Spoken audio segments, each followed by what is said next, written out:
you want your children to be intelligent, read them fairy tales. If you want them to be more intelligent, read them more fairy tales. Two things are infinite: the universe and human stupidity. And I am not sure about the universe. Logic will get you from A to Z. Imagination will get you everywhere.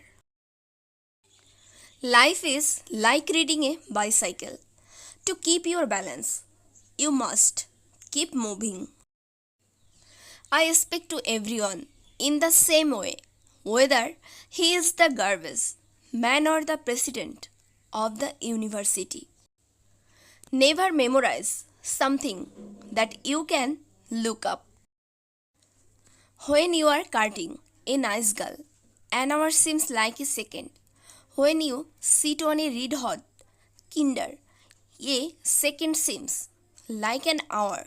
That's relativity. Any fool can know. The point is to understand. If we knew what it was we were doing, it would not be called research, would it?